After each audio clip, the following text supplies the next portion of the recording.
Olá, colegas, de novo aqui do EAU 2022 in situ. Eu estou aqui com o meu grande amigo, Dr. Marcelo Batistucci, que é de Ribeirão Preto também, né? Marcelo do interior do estado de São Paulo. O Marcelo hoje ele é coordenador do departamento de litíase da CAL, um cargo muito importante, e também trabalha no departamento de litíase da SBU Nacional. Então eu queria perguntar aqui para o Marcelo, ele vai fazer uma apresentação aqui em Amsterdã sobre o follow-up dos pacientes tratados de litíase. Marcelo, conta para a gente um pouquinho o que você vai falar, quais são os aspectos importantes aí da sua apresentação. Olá, tudo bem, Wagner? Bom, uma boa tarde a todos.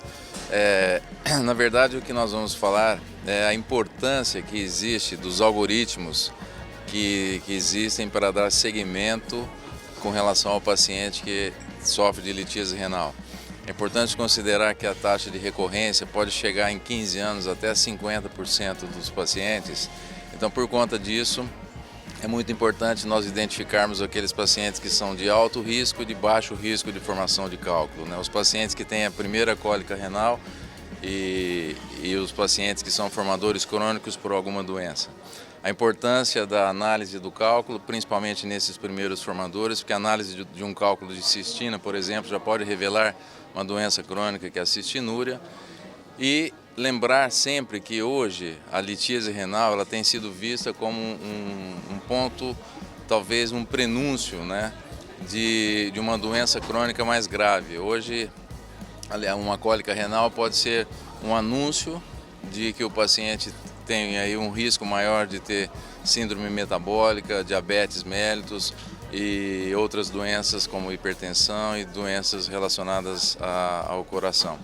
Então eu creio que é uma importância bastante grande. Não existe um consenso em relação aos algoritmos, de todos os algoritmos conhecidos. Talvez o mais lógico, mais organizado seja o da Associação Europeia de Urologia. E é importante que todos os urologistas tenham conhecimento a respeito desse follow-up que normalmente não é feito com a regularidade que deveria ser feito. Marcelo, você tocou num ponto muito importante, 50% de recidiva dos cálculos no pós-operatório, é uma taxa muito alta, né? Isso com tratamentos endoscópicos. Você imagina naquela época da litotripsia extracorpórea, né, Marcelo? Como é que está hoje a litotripsia extracorpórea? Você acha que você tem indicado? Como é que está? A gente percebe que diminuiu bastante as suas indicações, né? Hoje as indicações de tratamento cirúrgico dos cálculos, né, têm sofrido uma grande mudança, principalmente nos últimos 15 anos aí, com o advento da ureteroscopia flexível e com a facilidade do acesso aos médicos, tanto do conhecimento de fazer cursos, treinamentos hands-on, quanto da facilidade de ter o equipamento em seus serviços, né?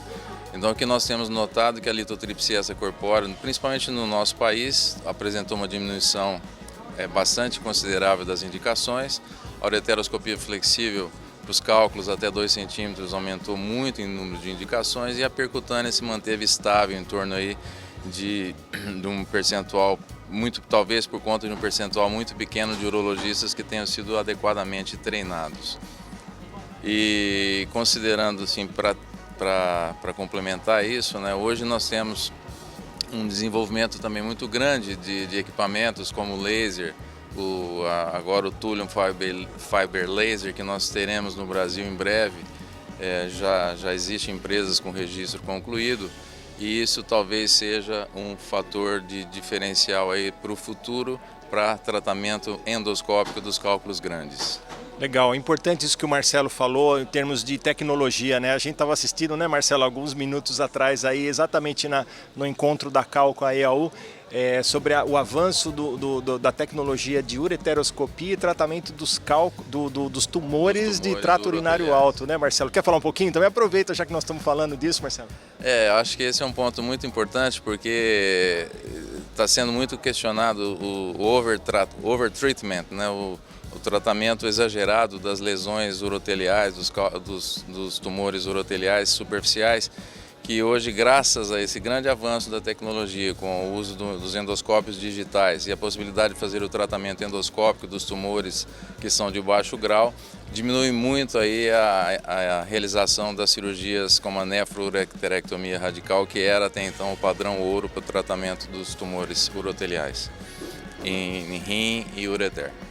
Muito obrigado, Marcelo. Ó, eu vou assistir sua apresentação, vou estar lá na primeira fileira, espero que seja um sucesso, tá bom? Muito obrigado pela sua participação aqui no EAU In Situ. Até breve, pessoal.